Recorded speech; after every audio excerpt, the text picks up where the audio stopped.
पाखंडी साधु। यह हिंदी कहानी आज के समय में बहुत काम की बात कह रही है। भगवा रंग, इसे पहनने वाला हमेशा संत हो जरूरी नहीं। एक शहर में पुलिस ने सभी चोरों की नाक में दम कर दिया था। सारे चोर एक के बाद एक पकड़े जा रहे थे। बस एक चोर जैसे तैसे बचकर एक जगह जा छिपा था। तभी उसे एक ख्याल आया कि क्यों ना वो भगवा पहनकर साधु बन जाए। ये दुनिया चोरों को तो जूता मारती है, लेकिन अगर वही चोर भगवा पहन ले तो उसके पैर में पड़ी रहती है। इस प्रकार चोर साधु बनकर घूमने लगता है। पाखंडी साधु में एक कला थी कि वो बोलने में बहुत माहिर था। प्रवचन तो उसके बाएं हाथ का खेल था। इस कारण साधु की निकल पड़ती है। उसके बहुत से शिष्य बन जाते हैं। कई लोग उसके आगे पीछे घूमने लगते हैं। उसे मुफ्त में खाने को मिलने लगता है। बस उसे सांसारिक जीवन छूटने का दुख रहता है। पाखंडी साधु जंगल में अपने शिष्यों के साथ रह रहा था। तभी उसके आश्रम में एक सेठ आया। सेठ को भी पाखंडी साधु ने अपने बोलने की कला से प्रभावित कर दिया। साधु से मिलकर जब सेठ अपने घर पहुंचा तो उसे एक ख्याल आया। असल में सेठ को एक दुविधा थी। उसके पास बहुत सोना था, जिसे चोरों के डर के कारण वो अपने घर में नहीं रख सकता था। उसने सोचा क्यों ना ये सोना साधु के आश्रम में रख दिया जाए, क्योंकि साधु को कभी कोई मोह माया नहीं रहती। वो तो भगवान का रूप होते हैं। किसी को ऐसे देवता पर शक भी नहीं होगा कि उनके आश्रम में सोना गड़ा हुआ है। ऐसा सोचकर सेठ दूसरे दिन सोना लेकर पाखंडी साधु के आश्रम में आता है और उससे पूरी बात बताता है। फिर क्या था, पाखंडी साधु का तो दिल गदगद हो गया। उसकी आंखें तो उस सोने की पोटली से हट ही नहीं रही थी। उस सेठ ने वो सोने की पोटली आश्रम के एक पेड़ के नीचे दबा दी और वहां से चला गया। अब साधु को नींद कहाँ आनी थी। वो रात भर उस सोने की पोटली के बारे में सोचता रहा।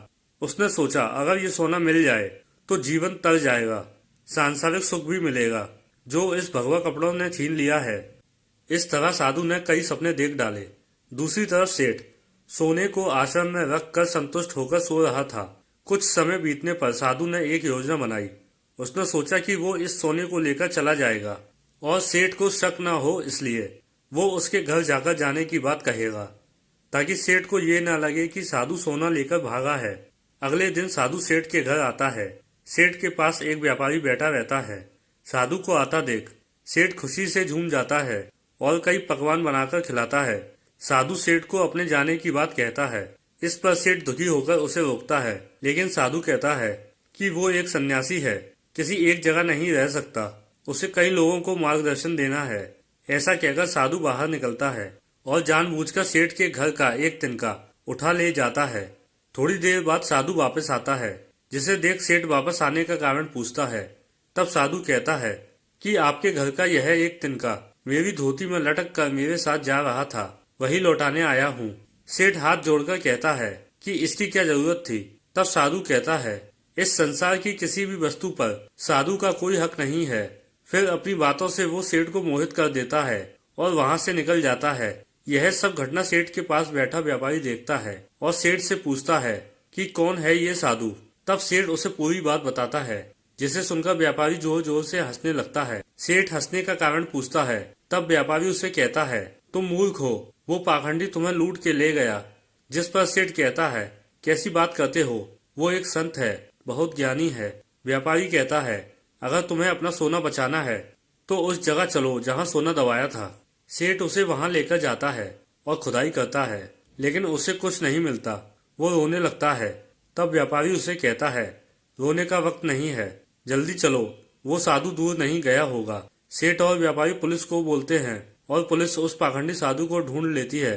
तब सभी को पता चलता है कि वास्तव में यह कोई सिद्ध बाबा नहीं, एक चोर था, जिसने अपनी बोलने की कला का इस्तेमाल कर कई लोगों को लूटा था। पुलिस से बचने के लिए भगवा पहन लिया था। सोना मिलने के बाद सेठ की जान में जान आती है। सेठ व्यापारी से पूछता है कि उसे कैसे पता चला कि यह साधु पाखंडी है। व्यापारी ने कहा वो साधु बार बार अपने आप की तारीफ कर रहा था। संत कितने महान होते हैं, बार बार यही दोहरा रहा था। जबकि जो सच मायने में संत होते हैं उन्हें इस बात को दोहराने की जरूरत नहीं पड़ती। इसलिए मित्र, आज के समय में जो भगवा पहनकर प्रवचन देते हैं वो सभी संत नहीं होते।